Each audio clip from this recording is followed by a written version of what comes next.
नमस्कार, आप देख रहे हैं सच की पुकार। आइए नजर डालते हैं आज की बड़ी खबरों। ओबीसी के सांसद हैं और विपक्षी दल खास तौर पर इंडिया गठबंधन के नेता जातीय जनगणना को लेकर के भाजपा के ऊपर हमलावर।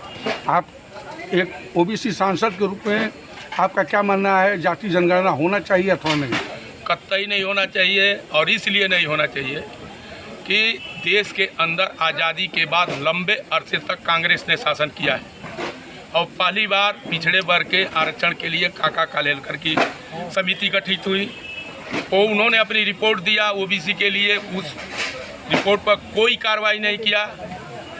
और जब 1977 में मोरारजी देसाई के नेतृत्व में जब जनता पार्टी की सरकार बनी, मंडल आयोग का गठन हुआ। 80 में जनता पार्टी की सरकार चली गई, मंडल कमीशन रिपोर्ट दे दिया। उसके बाद लगभग 20 साल तक कांग्रेस पार्टी की सरकार रही, कभी मंडल आयोग के उस संस्तुति को निकालने का काम नहीं किया, लागू नहीं किया।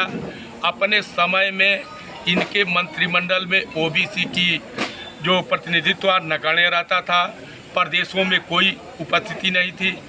आज हम कह सकते हैं कि ओबीसी के तो नहीं, लेकिन अगर जाति का जो मामला आता है कि हिंदुस्तान में माना जाता है कि जिस जाति में पैदा हुए हैं वो जाति तो जब तक मर नहीं जाते हैं तब तक रहेगी। तो आज हिंदुस्तान के सबसे सर्वोच्च नेता नरेंद्र भाई मोदी ओबीसी में पैदा हुए हैं और ओबीसी के नेता हैं, उनसे बड़ा ओबीसी का आखिर में क्या कारण है? आखिर में क्या कारण है कि सुशील मोदी और केशव प्रसाद मौर्य जैसे नेता जातीय जनगणना की खुल करके वकालत कर रहे हैं? ऐसा कुछ हमारे संज्ञान में नहीं आया है कि केशव प्रसाद मौर्य या सुशील मोदी ने जाति जनगणना की बात की हो। और जाति जनगणना किस बात की होगी? मुलायम सिंह यादव और उनके परिवार को मुख्यमंत्री बनाने के लिए, लालू यादव और उनके परिवार को मुख्यमंत्री बनाने के लिए, या कि सामान्य ओबीसी का भी कोई जाके मुख्यमंत्री बने, उसको साधन में प्रतिनिधित्व मिले, उसको नौकरी में आरक्षण मिले। इसलिए केवल जाति जनगणना होनी चाहिए कि केवल जाति के नाम पर, पिछड़ा के नाम पर, मंडल के नाम पर एक जाति का केवल विकास हो और जातियाँ पीछे रहें।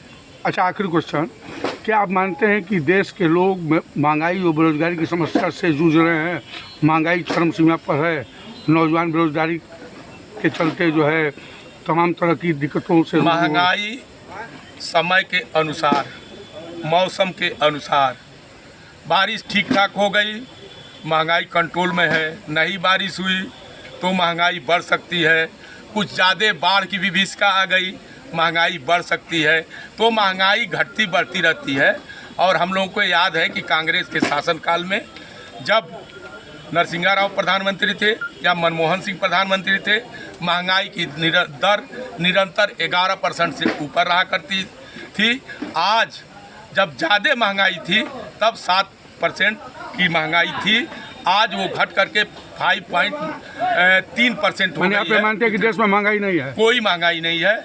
और बेरोजगारी की जो बात कर रहे हैं तो खास करके उत्तर प्रदेश और बिहार में लालू यादव और मुलायम सिंह यादव ने जिस तरीके से उत्तर प्रदेश और बिहार के नौजवानों के भविष्य के साथ खिलवाड़ करने के लिए नकल की छूट दे करके और नकल करा के लड़कों को सर्टिफिकेट बांटने का काम किया, जो कभी किसी कंपटीशन में पास नहीं हो सकते, वही सर्टिफिकेट लेके ज़्यादा घूमते हैं कि मैं बेरोजगार।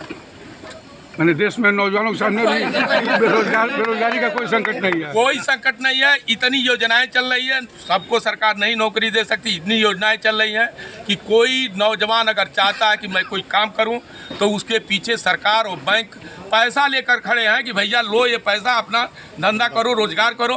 अगर कोई नहीं करना चाहता है तो वो तो बेरोजगार रहेगा।